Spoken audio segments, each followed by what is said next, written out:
सबको यथा योग्य नमस्ते। आज हम 8वीं कक्षा की हिंदी की पाठ्य पुस्तक वसंत भाग 3 का पाठ 2 पढ़ेंगे। इसका शब्दार्थ और प्रश्न अभ्यास दोनों भाग आज हम करने वाले हैं। पाठ का नाम है लाख की चूड़ियां। ये कहानी है जिसे कामतानाथ जी ने लिखा है। सबसे पहले इसके शब्दार्थ देखिए। वधू, दुल्हन, अवधि, समय, पैतृक, पूर्वजों का या पिता से प्राप्त, बहुधा, ज्यादातर, विनिमय, आदान प्रदान या लेन देन, मचिया, बैठने के उपयोग में आने वाली सुतली से बुनी हुई छोटी चौकोर खाट, खपत, माल की बिक्री या आपूर्ति, सहसा, अचानक, निहारना, देखना, शंका, संदेह, दृष्टि, नजर, फबना, शोभा देना या अच्छा लगना, चाव, रुचि, सलाख होता है धातु की छड़, मुखातिब, देख कर बात करना, और डलिया होता है बांस का बना हुआ छोटा सा एक पात्र।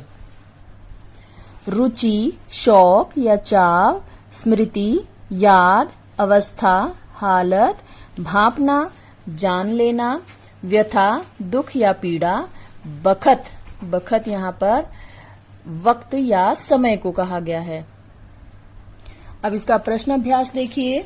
पहला प्रश्न है, बचपन में लेखक अपने मामा के गांव चाव से क्यों जाता था और बदलू को बदलू मामा न कहकर बदलू काका क्यों कहता था? उत्तर, बचपन में लेखक अपने मामा के गांव चाव से जाता था क्योंकि बदलू हमेशा उसे सुंदर सुंदर लाख की गोलियां बनाकर देता था। जब लेखक गांव से लौटता था तो उसके पास ढेर सारी रंग बिरंगी गोलियां होती थीं जो किसी भी बच्चे का मन मोह लेती थीं। गांव के सभी बच्चे बदलू को बदलू काका कहकर पुकारते थे, इसलिए लेखक भी उन्हें बदलू मामा न कहकर बदलू काका कहता था। वस्तु विनिमय क्या है?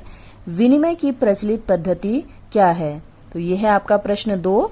इसका उत्तर इस प्रकार से रहेगा। किसी वस्तु को खरीदने के लिए रुपयों के स्थान पर कोई अन्य वस्तु देना वस्तु विनिमय कहलाता है। आज भी गांवों में अनाज के बदले दूसरे सामान खरीदने का प्रचलन है। आधुनिक समय में सभी वस्तुएं रुपयों से खरीदी जाती हैं। यही विनिमय की प्रचलित पद्धति है। प्रश्न 3, मशीनी युग ने कितने हाथ काट दिए हैं? इस पंक्ति में लेखक ने किस व्यथा की ओर संकेत किया है? उत्तर, लाख की चूड़ियां बनाना बदलू की कमाई का एकमात्र साधन था।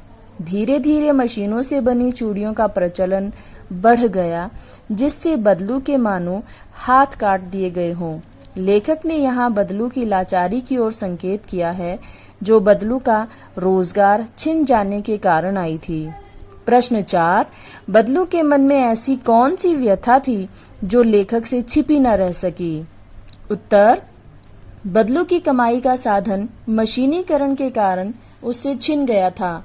अब ना तो कोई लाख की चूड़ियां खरीदता था और ना ही बदलू के कार्य की सराहना होती थी। अब उसकी उम्र भी बहुत ज्यादा हो चुकी थी, इसलिए वह कोई नया कार्य सीख नहीं सकता था। लेखक भविष्य के प्रति बदलू की इसी चिंता का आकलन कर रहा था। प्रश्न 5, मशीनी युग से बदलू के जीवन में क्या बदलाव आया?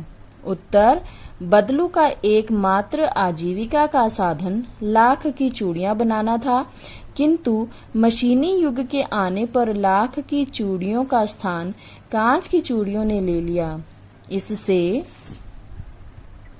बदलू का लाख की चूड़ियों का काम पूरी तरह खत्म हो गया। निराशा के मारे बदलू अस्वस्थ रहने लगा। उसने अपना अतिरिक्त कमाई का जरिया अपनी गाय भी बेच दी। इससे धीरे धीरे उसकी अवस्था दयनीय होती गई। भविष्य की चिंता उसे अंदर ही अंदर खाई जा रही थी। तो ये तो था प्रश्न अभ्यास पाठ 2 लाख की चूड़ियां का, और उम्मीद है आपको सब आसानी से समझ में आ गया होगा। इसके साथ ही वीडियो समाप्त करती हूँ। देखने के लिए आपका बहुत बहुत धन्यवाद।